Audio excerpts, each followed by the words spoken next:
Good evening to everyone, and thank you for giving me an opportunity to speak with you tonight. First, I would like to take this time and thank all of my constituents for appointing me to represent you in this year's upcoming election. Did you know that every year approximately 100,000 Americans fall victim to gun violence?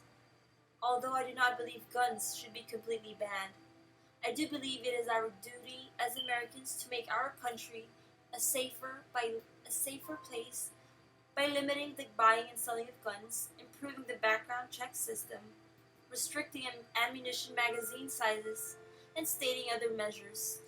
I believe this will prevent these violent massacres from occurring.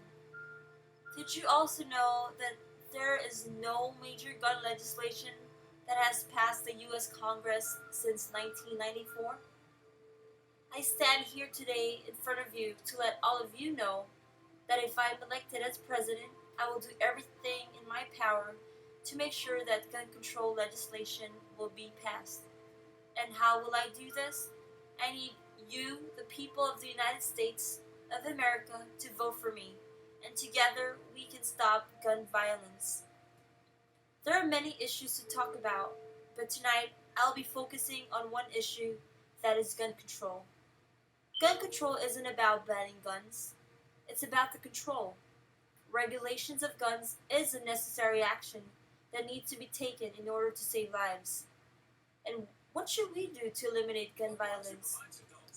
Tonight, I will give you the policies that I plan to implement if I was elected as your president. I give you a proposal for a sensible gun control. Although I would personally like to see as many civilians own guns eliminated from mainstream society as possible, I realize that this is not a politically realistic goal. Thus, I present my own plans for gun control that I would consider a valid compromise. First is an instant background checks on people attempting to buy guns or ammunition. Felons and ex-cons should not have access to weapons, and many misdemeanors and juvenile crimes should also count against a person's record. Second is we need stiffer sentences for gun crimes. This has been the position of the NRA, the National Rifle Association, for quite some time, and it is certainly one with which I agree. Third is gun education.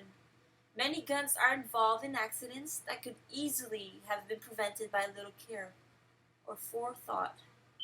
Perhaps gun purchasers should be required to take lessons in gun safety at the purchaser's expense.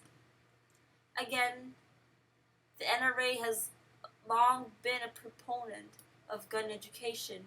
Study after study has concluded that there is a direct correlation between lack of education and violent crime. Every dollar spent on education now will prevent countless dollars worth of crime damage in the future. Think of all the private and public funds used to pay for gun violence: hospital bills, funerals, insurance bills, and the actual cost of buying firearms. Now invest that money in education and watch the crime rate stop. Lastly is the hand grip ID tagging. This is technologically probably still in the future, but it would be a good goal to work for. The theory is each gun is registered to one person's palm prints, and only that person can fire that gun. If another person tries, the gun simply will not fire. Thus, stolen guns become useless and cannot be used to harm anybody in the course of a crime. Although many people feel that gun control violates the right of the people, given in the Second Amendment the right to bear arms, controlling distribution and sales and the registration of guns and gun owners is necessary because of the homicide rate involving guns and the violence of criminals using guns. In conclusion, there are valid reasons for why certain people feel that gun control is unfair. People against gun control feel that it is a violation of the Constitution to control the sale and distribution and the registration of guns and gun owners. But it is necessary for there to be certain limits on the way that firearms are handled in this country because of the homicide rate involving guns and because of the violence created by criminals using guns. If gun control legislation were to go through, there would be a significant decline in gun-related crimes and fatalities. And if I was elected your president, I assure you that gun control legislation will be passed. Thank you once again for your time. God bless America.